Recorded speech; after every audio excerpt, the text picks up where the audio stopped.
Thank you. After all that history of this meeting house, I thought I'd add a little footnote. When the restoration was almost finished, not quite finished, in 1956, my late wife and I were the first couple to be married in the restored meeting house. She was a farmer, Ruth Gilman. People often ask me, how do I get an idea for some of these books? The book we're going to talk about tonight originated, in a sense, in Michigan in the late 50s.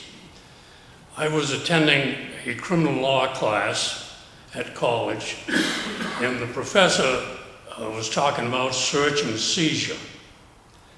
And he went into a detailed discussion of an argument in 1761 in Boston at the old State House, in which the writs of assistance were the issue. The writs of assistance were general search warrants. And after a discussion of the subject, without mentioning the name of the principal lawyer, Professor Houts looked at the class and said, "Now, who was that man who argued that case?" And I put up my hand and answered, "James Otis Jr. Professor Houts looked stunned. How did this fellow know the answer way out here in Michigan? He had been asking the question many times and nobody ever knew the answer. But of course I did. He was quite familiar to me since I was born a half a mile from where he was born. And when I got home on spring break, I was telling my grandfather, Henry Ellis, who was a prominent high-end lawyer and an avid historian. He said he felt there wasn't another village in the country that contributed as much to American early leadership as West Barnstable. I thought that was an interesting topic, and I wrote a newspaper article about it. When the 375th anniversary of the town came up, I thought this is about the time to put it in book form. So that's how the book developed. West Barnstable, the development, of course, it was formed in the Ice Age. The geography was formed in the Ice Age. And there were Indians in the village as early as 10,000 years ago. There's evidence of that. And in more recent years, you can find considerable evidence over in Sandy Neck. They didn't have a permanent village within what we call West Barnstable, but they camped at the Neck every summer. And if anybody takes the time to walk through the dunes now, you can find ample evidence of the Indians. Little chips of clay vases, chips where they made arrowheads, and if you're lucky, you can find an arrowhead even. The settlement of the town of Barnstable, and therefore West Barnstable, came a little later. I'm a little amused by the fact that in the town of Yarmouth now, there's a great controversy over the town seal. Some people are upset that the Indian on the Yarmouth town seal doesn't represent the Indians living on the Cape at the time. They've got their hands full on that issue. But I thought Barnstable is in a like situation. If you're familiar with the seal, it is a picture of the Mayflower with the date 1620 emblazoned on its foresails. The Mayflower in 1620 had absolutely nothing to do with the town of Barnstable. Barnstable was settled in the late 1630s by what amounted to really Puritans from Dorchester, Weymouth, and especially Scituate. They came to what is now Barnstable Village first, but before long they moved into the present West Barnstable. And West Barnstable has always been the most rural section of the town. The Otises settled and built a large house right across from where the cooperative bank is now located. The house has long disappeared. The Otises were a prominent family in New England. Almost all the men held the title general, colonel, or justice, something of that nature, and they were wealthy and influential. In 1725, a son was born, James Jr., and he was instructed by the local pastor and prepared for Harvard. He went through Harvard and rapidly became a prominent lawyer in the city of Boston, town of Boston at that time. And he became deeply involved in local politics. And by 1770, there was only one other name in the colonies that was better known than James Otis Jr., and that was Ben Franklin. And the same applied over in Great Britain. They all knew the name James Otis Jr. He became a prominent lawyer, as I indicated, and he was appointed as the chief prosecutor for the Admiralty. And the Admiralty had a case coming which involved the writs of assistance. And the writs were a general search warrant. It allowed the officers of the Crown to break into any home, into any workplace, into any vessel, to search for contraband or material or merchandise that was shipped without paying the necessary British taxes. And it was expected that Otis would defend the writs at a trial coming up in February in 1761. Instead, he declined. He couldn't tolerate the thought of supporting the rich. He resigned his position and took up the case for the merchants of Boston without charging a fee. We don't have a solid record of his speech against the writs, but it lasted 4 hours. John Adams, a young lawyer, was in the audience and tried to take copious notes. The Adams notes are the only record we have. Adams described him as a flame of fire. And then and there, he thought, the child independence was upon. And it is generally considered one of the great political speeches in American history. Immediately, Otis was targeted for abuse. He continued to argue against all of the so-called intolerable acts. There were a number of acts that Parliament passed that were an attempt to collect taxes on products that pass into the United States or passed out, and the citizens were quite upset with this. Otis continued after the trial, and I might point out, as you can expect, he lost the trial, obviously. The jury was rigged against him, you might say. But he continued to agitate against what they called the intolerable acts. And in 1769, a particular act was passed, and he wrote pamphlets, letters to the editor, so to speak. He even identified some of the custom officers and mocked them by name.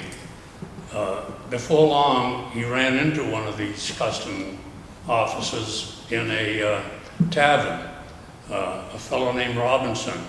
And it wasn't long before a fight ensued, and Robinson clubbed Otis over the head. It's been described sometime as with a cane or an umbrella, but nonetheless, he severely wounded Otis.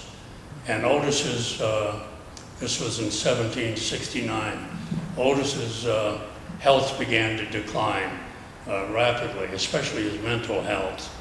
And he, in effect, was removed from the scene, although he was the principal player in the first act of the first scene in the movement for American independence.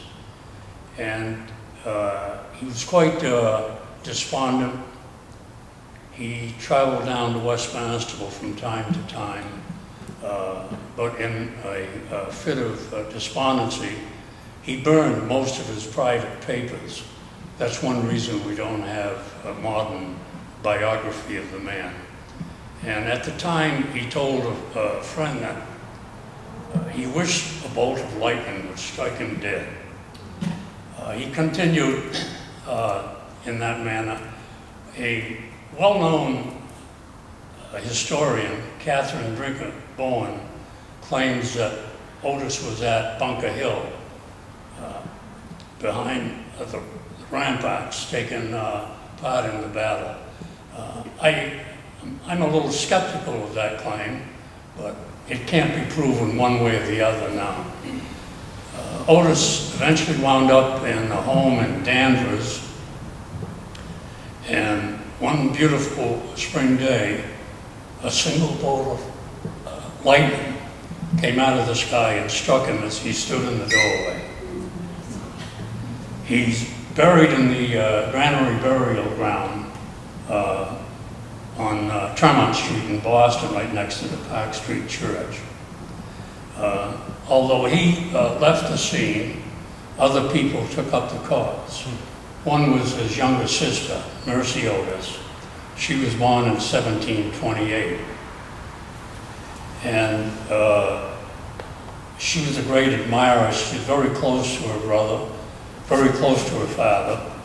And he pushed her to become educated as much as she could. She didn't go to college, but through local sources, such as the minister and so forth, she had quite a good education. And as the movement for independence began, she took up her pen and she wrote some plays. The first two plays she wrote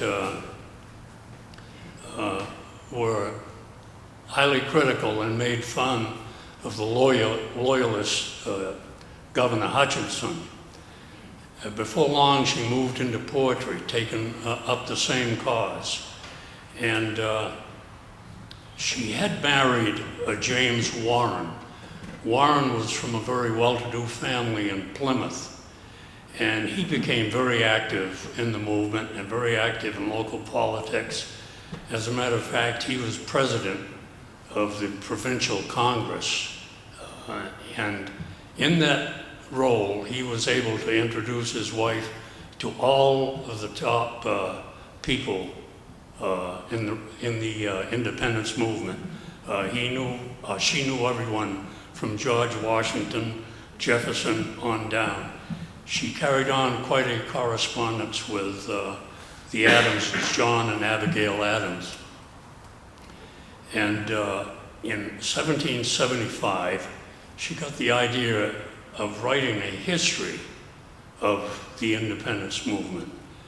She continued that until 1805, when the history came out, and it's generally regarded as an excellent source for anyone studying that period. Now, she died in 1814 in Plymouth, and she's buried in Plymouth at the Burial Hill. Just about that time, another native of West Barnstable was making a name for himself in the War of 1812.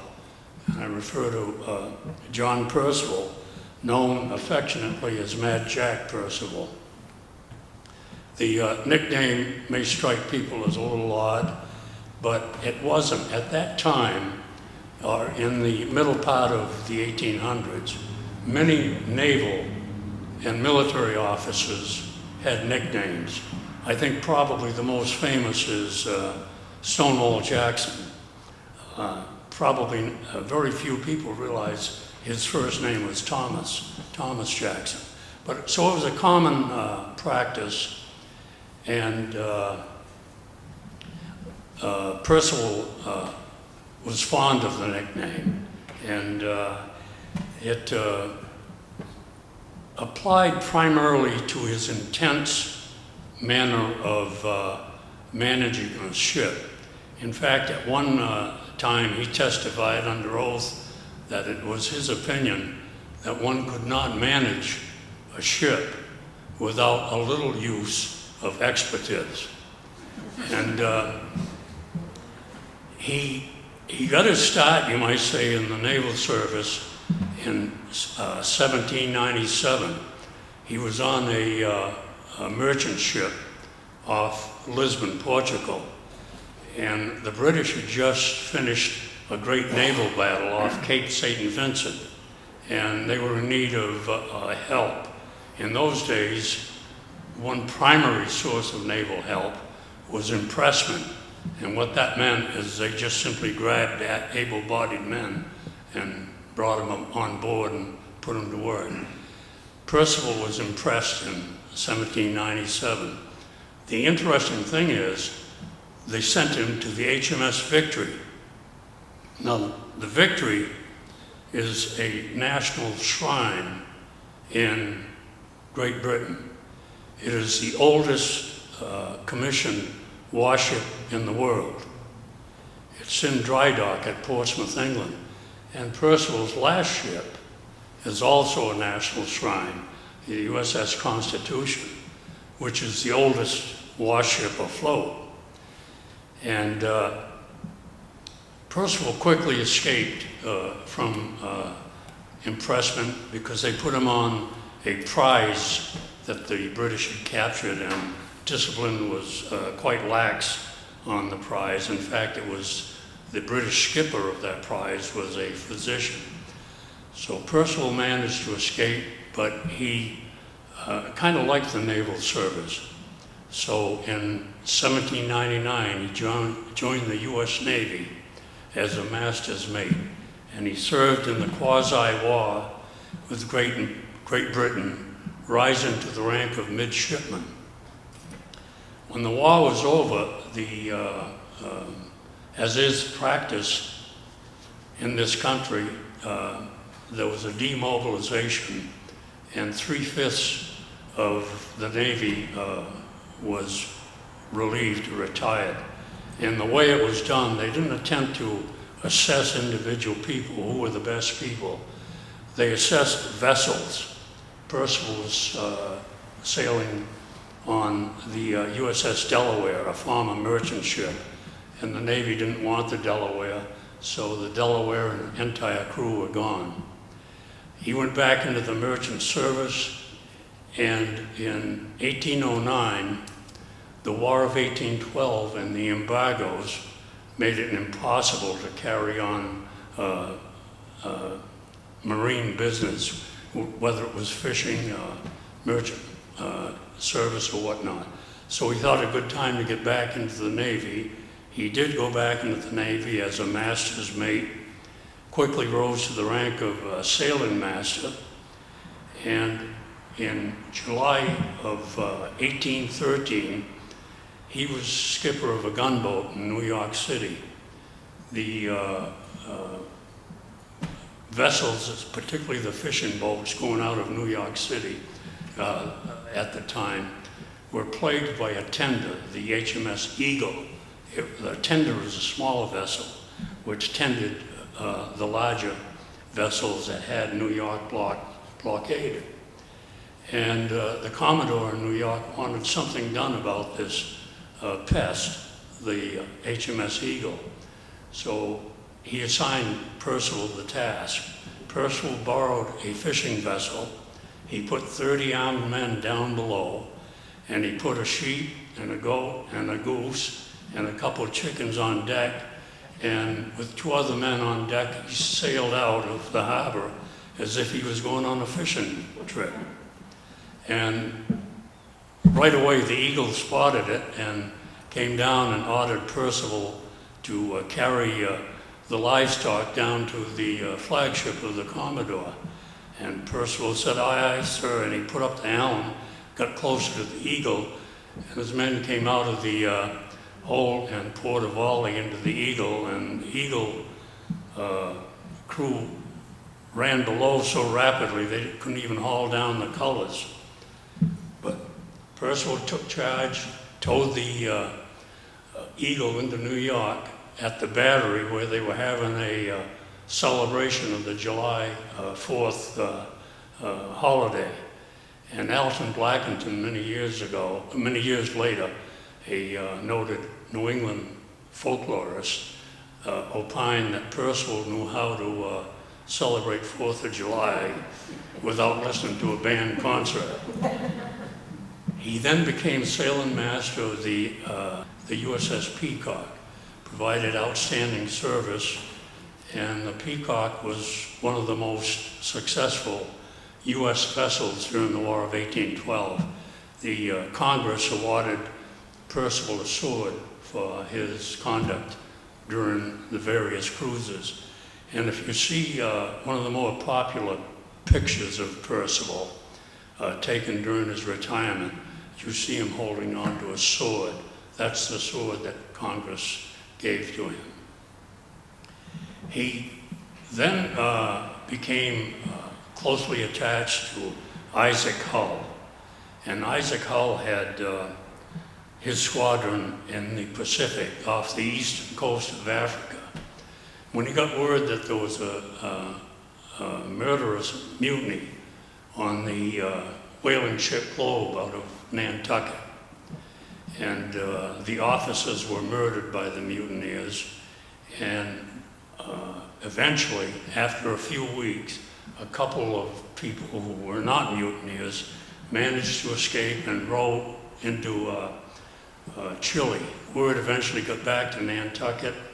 They complained quickly to Washington. Washington notified Hull to get somebody to see what they could do about this.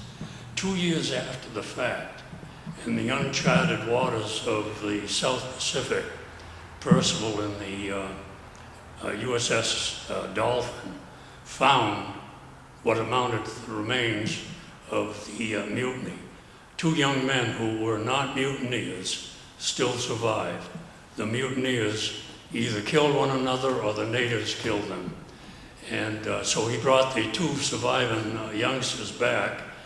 And this story, the Globe Mutiny, is the subject of a number of books. And it's quite a fantastic story. But the voyage was only half over.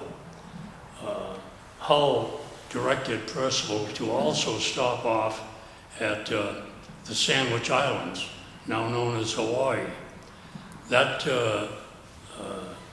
2 or 3 month layover in Hawaii has become the subject of much fiction, and as a matter of fact, I can't find a single book on the history of Hawaii that does not mention Percival's visit to Hawaii.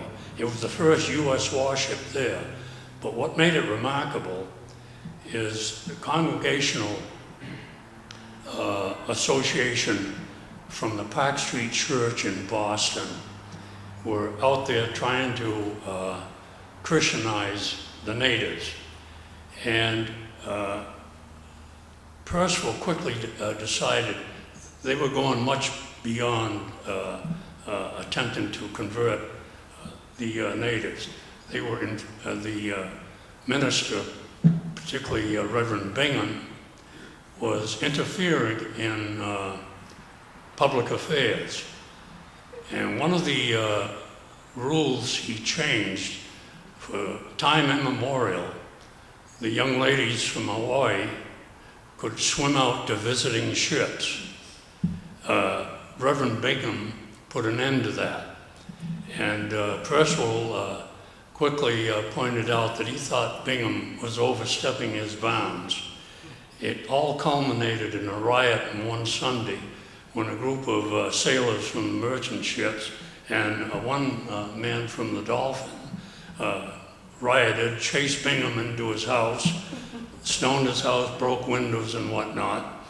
And the upshot of it was that, number one, the Hawaiian government decided to lift the ban on young ladies swimming out to the visiting ships. So to this day, May 11th is the day that the Dolphin left Hawaii. To this day, the U.S. Navy Destroyer Squadron celebrates May 11th, Mad Jack Percival Day. And from there, Percival moved on to command of the USS Cyane, and he was again under Hull in the Mediterranean. He had a keen interest in the welfare of his young midshipmen. A youngster became a midshipman in those days through influence. His father was in the Navy as an officer. His father was in Congress, was a wealthy merchant or something on that order. And many of them directed the Navy. They wanted their boy to be under Percival's tutelage. And some of the young midshipmen didn't like it that much.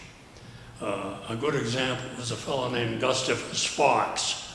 He repeatedly plagued Percival in an attempt to be transferred to another ship in the squadron. But Percival kept him to his studies, and it all worked out pretty well. Fox became an assistant secretary of the Navy and one of the very closest advisors to Abraham Lincoln. Another young midshipman that Percival took a liking to was a young man named Warden. And he wrote to the secretary, and when he was filling his crew, he said he wanted this boy. The boy was the son of a farmer on the Hudson River and didn't have anyone to speak for him. Percival said, I want to speak for him. And again, Percival's eye was good.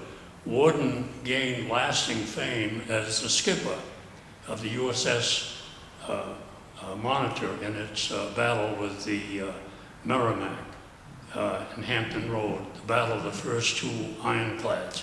He later went on to become an admiral. Throughout this, Percival gained a reputation as a remarkable sailor. He was considered a paragon of a sailor. A good example of that was when he was again in the Cyane in the Mediterranean under Hull. They left from one port, headed for another port in the Mediterranean.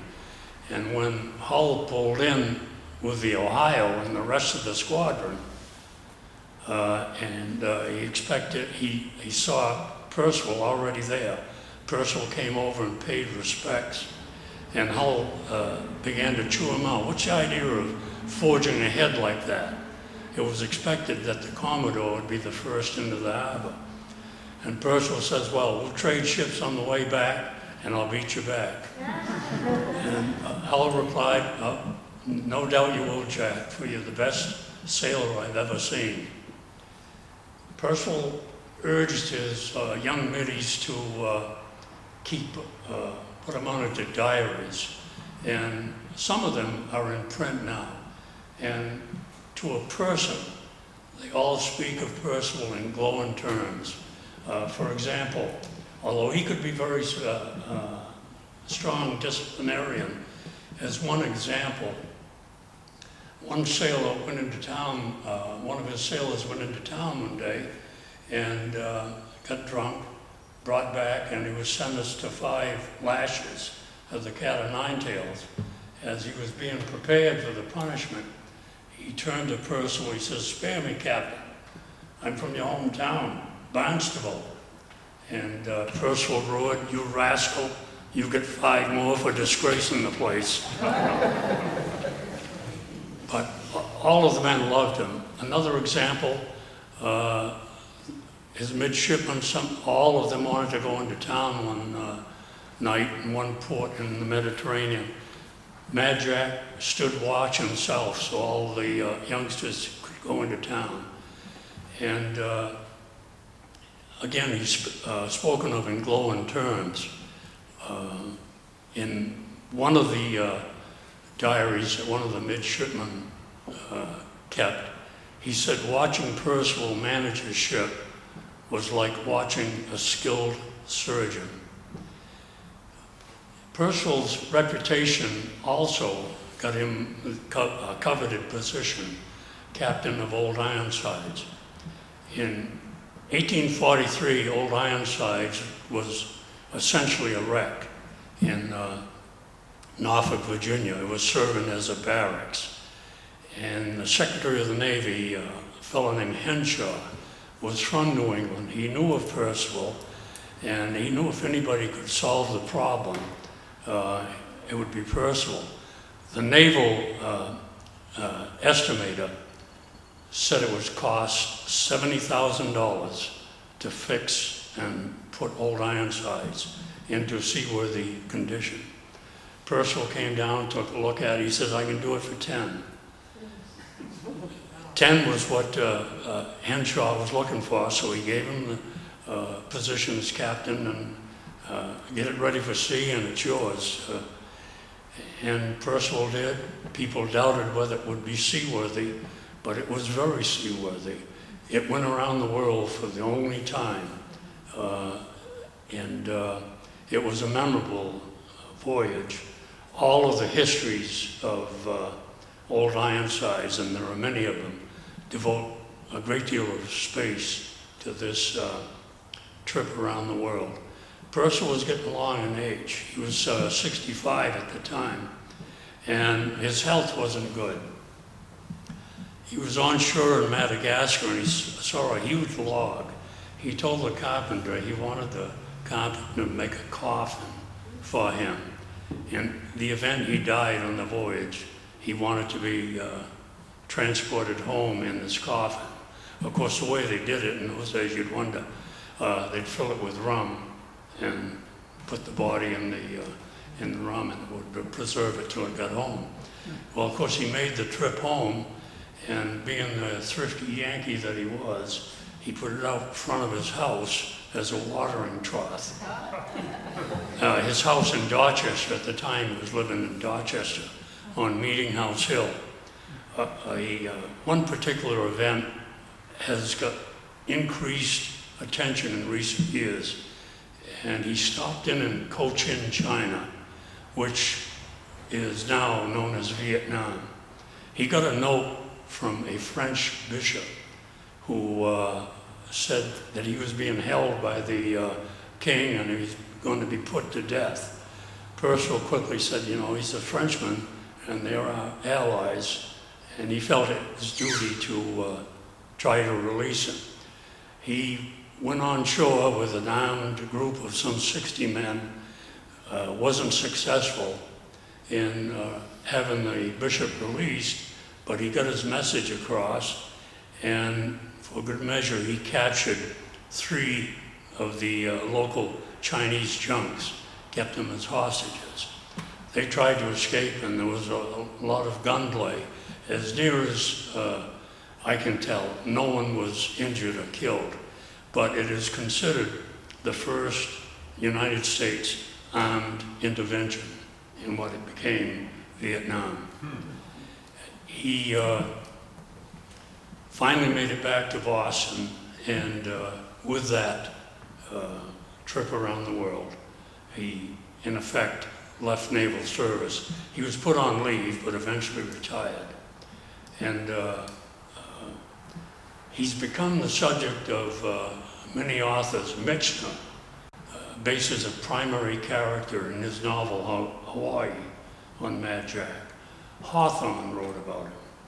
And Melville patterned a key character in Whitejacket after Mad Jack. And Melville knew Percival quite well, and I'll get into why he knew Percival in just a moment. As I move into Lemuel Shaw, the 4th member of this illustrious quartet, he's probably the least dramatic and least colorful of all four.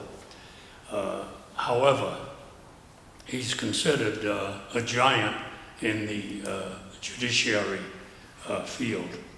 He was born on what is now Church Street, was Sandy Street at the time, in the old parsonage. His father was the minister of this church.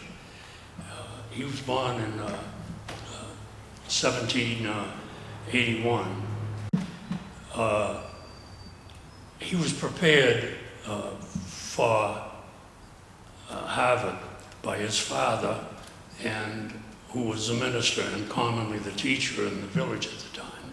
And his father didn't think he could do a good enough job, so they sent him to an uncle in Braintree, and they were trying to prepare him for Harvard. The family of Shaws was noteworthy because for generations they had produced a number of ministers. There were a great number, over a dozen ministers in the family. They thought he would be a minister. Once he got out of Harvard, interestingly, in his first attempt at Harvard, he was denied admission. When he tried a second time, he got in and he graduated Phi Beta Kappa. He went into the newspaper business initially, but quickly got interested in law and began studying law. In those days, the way one became a lawyer was to study law in a lawyer's office, and it could be a 7-year process. He became a very successful lawyer, very active in Boston and Massachusetts public affairs and legal affairs, and had quite a successful practice. In 1830, Chief Justice Parker of the Massachusetts Supreme Judicial Court passed away suddenly, and Governor Levi Lincoln was looking for a replacement. He was familiar with Shaw. They had both served together on a constitutional convention, and Governor Lincoln thought he might have trouble convincing Shaw to take the position, and he did. Governor Lincoln enlisted Daniel Webster to argue his case for him. Webster initially failed, and after about the third attempt, he met Shaw at his home. Shaw initially said he wasn't going to give up his lucrative practice for a paltry $3,000 a year for such an important job. And in the visit with Webster, Shaw just listened to the arguments by Webster and continued to smoke cigars one after another. Before long, Webster said he couldn't even see Shaw across the road and across the room in all the smoke. But eventually, Shaw gave in and took the position. And he is credited with doing for the common law what Chief Justice Marshall did for the constitutional law at the national level. And people like Justice Oliver Wendell Holmes considered Shaw to be the greatest magistrate ever produced in this country. That's quite a commendation from somebody like Oliver Wendell Holmes Jr. And he was so influential because the country was just developing at that time. Corporations were coming into play, railroads were becoming big, and there were major issues associated with growth. Slavery was another issue that he ruled on. And he had the reputation for being rather gruff. He had a long mane of hair. People likened him to a lion. There was a well-known lawyer at the time, Benjamin Butler, and he got off the Lowell to Boston train one day, leading a huge mastiff, a very placid dog, but a huge dog. And one of Butler's lawyer friends accosted him and said, "Hello, Butler, where are you headed?" Butler says, I'm going to the Supreme Court. Is that your dog? Yes. Why are you taking him to the Supreme Court? Well, I thought I'd take him and put him before the Chief Justice so as to teach him how to growl. That was the reputation he had, but of course, as I say, legal scholars all know Shaw. He's not well known to the general public. Nonetheless, when you sum it up, in a little over 50 years, here were four important figures in American history. All of them were known internationally. Once they left the scene, West Barnstable resorted to becoming a sleepy village again. And some of you may be aware that it's divided in two. There's one half is Fintown, the other half is Shark City. The dividing line is a nebulous Bridge Creek. The explanation for Fintown is quite easy to understand. In the early 1900s, a number of Finns came to West Barnstable from Finland to work in the bogs, work in the brick factory, so forth. And they had a great influence in the village. They built the Lutheran church. Of course, it's been added onto since then. So you know why that half of the village is named Fintown. Even up into the 1950s, you knew you were in Fintown because all the kids were blonde-haired, blue-eyed. And all of the first generation Finnish Americans have passed on. Then maybe a few second generation Finnish Americans, but it's lost its Finnish touch, but not the name. The other half of the village is known as Shark City. There are a number of reasons for that definition.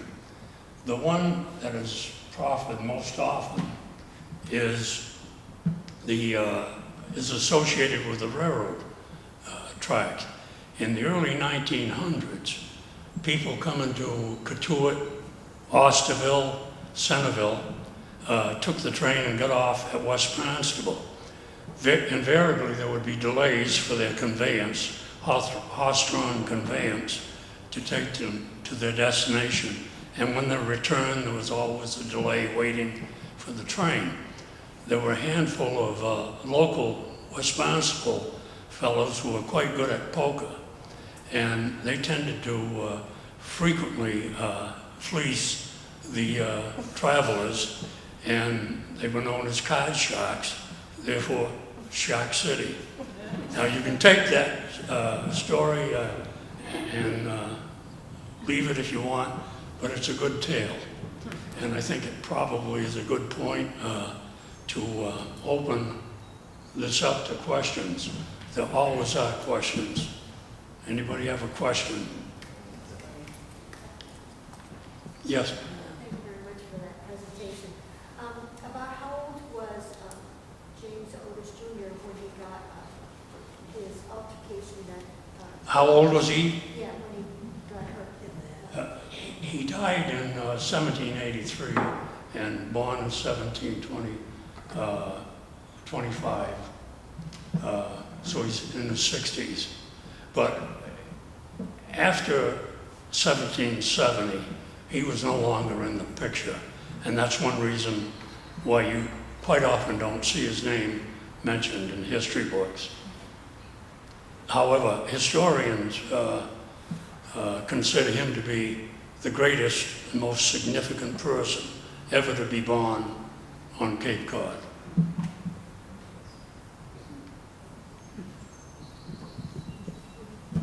Yes? I may have missed a step, which is not unusual, but a very colorful explanation of Captain Percival. It was fantastic. He was all over the world, but I didn't quite get his relationship to West Barnstable. What was his relationship?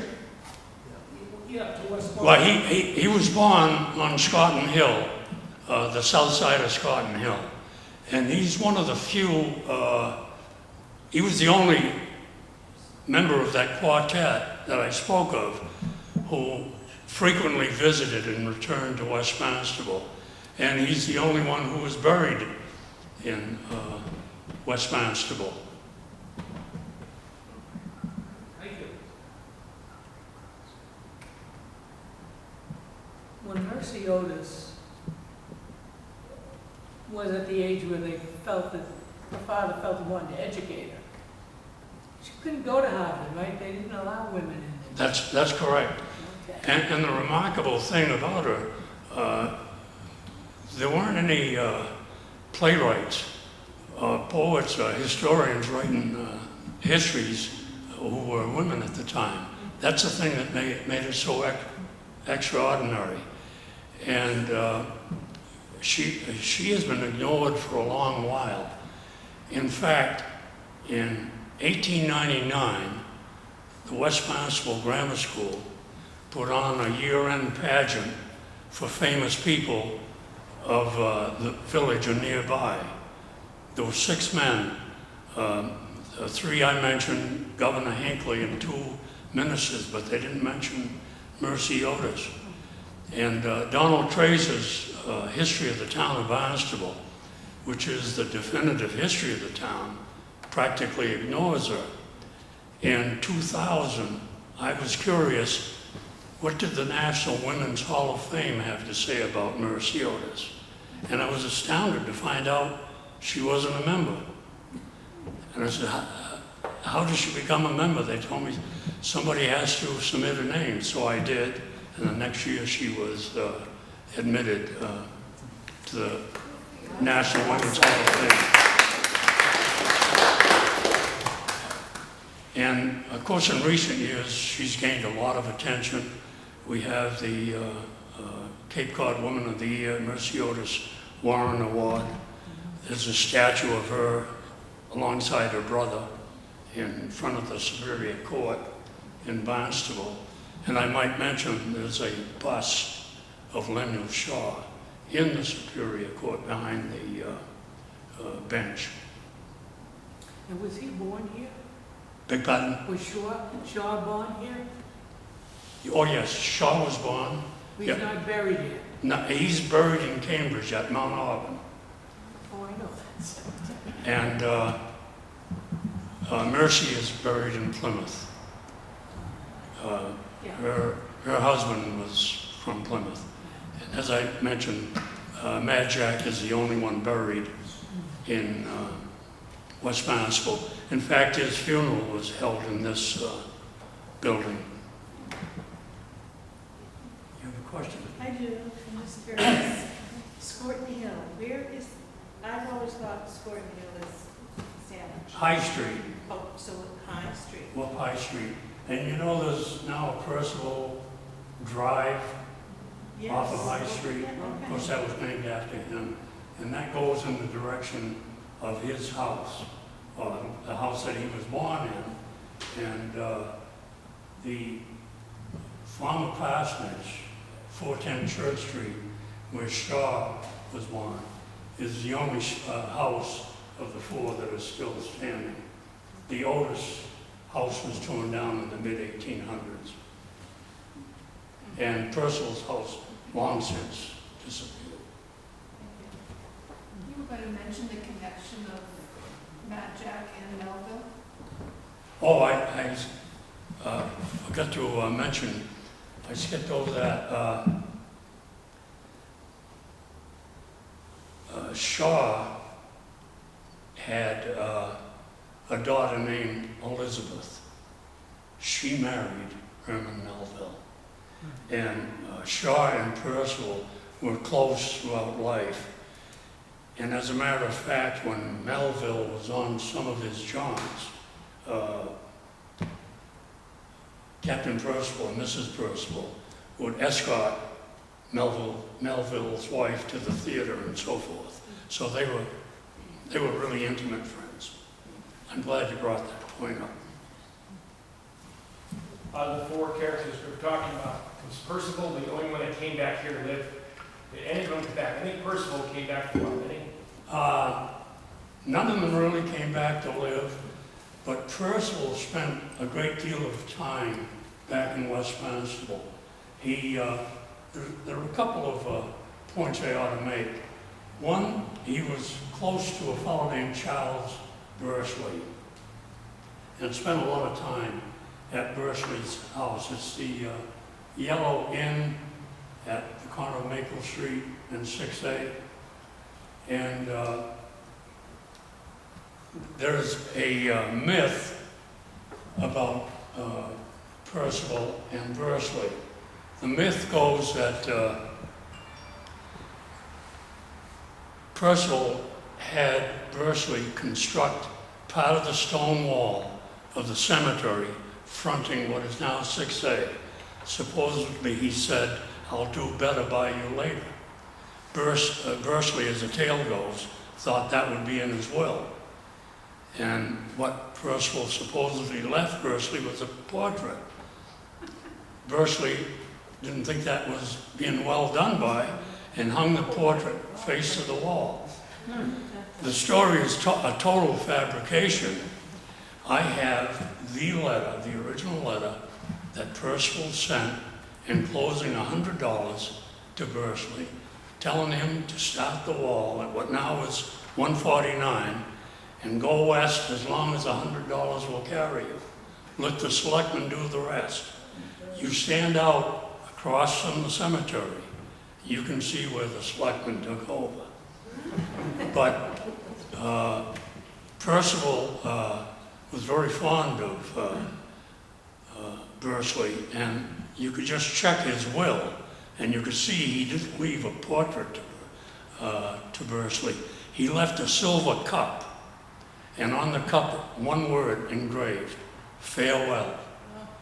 The cups were like, if you're familiar with the Jefferson cups, one of the other cups got a little attention a couple of years ago. He gave a cup to the infant son of his primary lawyer, Attorney Healy in Boston. And he had engraved on the cup, "This cup with the donor has been on 3 cruises to the Pacific, 1 to the Mediterranean, 1 to the Brazils, and 1 around the world, a total of 150,000 miles. 37 years in service and never refused duty." That was engraved on the cup. And about 25 years ago, an antique dealer from the Lower Cape found the cup in a flea market in London. I don't know how much he paid for it, but a couple of years ago, he put it out to auction, and it brought in $10,000. Yeah, speaking of portraits, would you be good enough to point out the portrait of who is who on your, Yeah, I got beginning left to right, James Otis Jr. The next person, Lemuel Shaw. Then, of course, Mercy Otis Warren and Mad Jack to the right. thank you.